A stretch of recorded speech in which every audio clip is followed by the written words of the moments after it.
How's it going, guys? This is Mark Lopez, and this is the third installment of our video nutrition course for New Tampa Fit Body Bootcamp. Today, we're going to break down my lunch.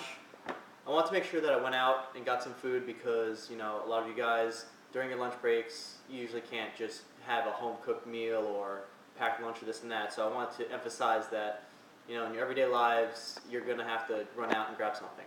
So today I want to discuss, the topic of today's video is how fat is accumulated and what we can do to avoid that. Also going over the basics of what a lunch should and could consist of. So what I ended up grabbing was some Subways. I chose a foot long because that way I could split it in half into two meals. Have a 6-inch now, 6-inch about 2.5, 3 hours later. That will be my second snack of the day. So we're going to break that down.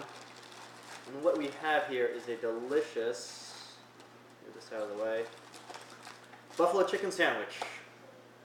And it's on a 9-grain honey oat bread with lettuce, tomato, onions, it's been sitting for a bit, and buffalo chicken sauce. I did check the menu, it is a low-fat item, and we'll talk about that just now.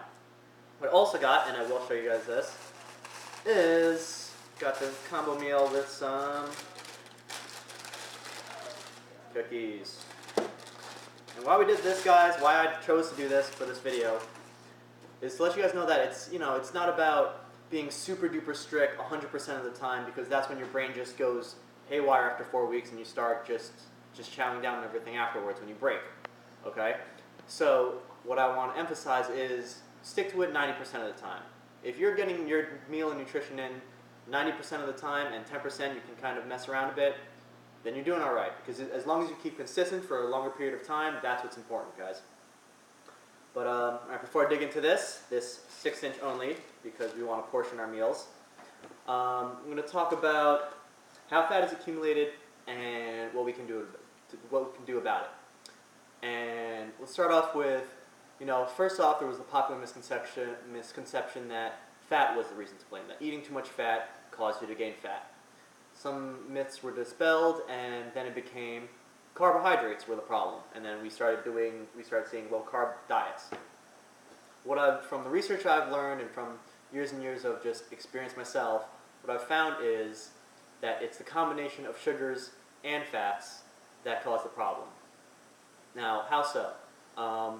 Basically, back in our hunter and gatherer days, what did we eat mostly? We ate meats, vegetables, and fruits. So back in our hunter-gatherer days, the only carbohydrate sources we got was from fruit. So how our body works is, when we take in, say, fruit, say an orange. When we take in an orange, we get the sugars in our body, our blood sugar levels spike up. Now, in order to counterbalance those blood sugar spikes, our body releases insulin to level it down. Excuse me.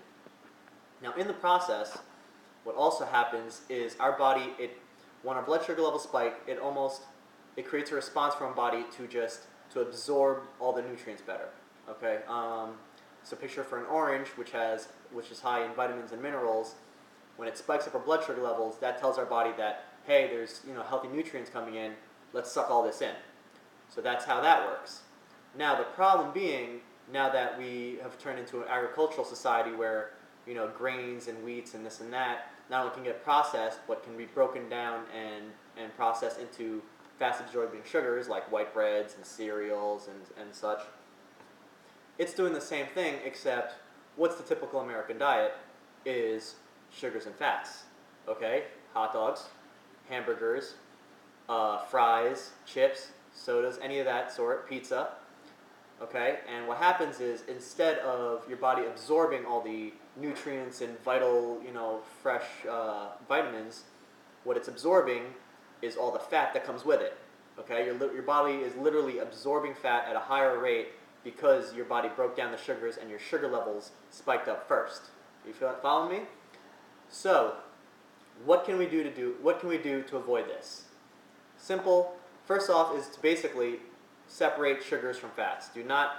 One thing is to never have sugars and fats in the same meal, or let me say never, not never, but avoid as best as possible to keep sugars and fats from mixing together. So if you've noticed in the first 3 videos up to now, I've had my turkey, egg, and cheese on a bagel, which had carbohydrates, proteins. It did have a little fat. I did cheat on that, but it was in minimal amounts. Then my snack came on. I had the oats and honey bar, which was mainly carbohydrates, a little bit of protein. Right here, it's high quality carbohydrates, complex carbohydrates. These break down into sugars much slower than, say, your white breads, your cereals, your white pastas, and therefore it doesn't raise your sugar levels as high. It keeps it more elevated, more steady, and therefore less chance of fat being accumulated. So what we have is basic carbohydrates. We have some lean chicken breast chopped up, proteins, and plenty of vegetables. Lots and lots of vegetables. They're very low in calories, they're very filling, so you eat less, and they also come in with plenty of fiber to regulate your system. Okay, now what I'm going to show you in the next video is that I'm going to have this second half right here that's also going to be carbohydrates and protein. But in the final video, what I'm going to show you is that from say about 5 p.m. on, within 5 hours of going to bed, you want to cut all your carbohydrates out because, like I said before, any carbohydrates that isn't used for energy is going to get stored.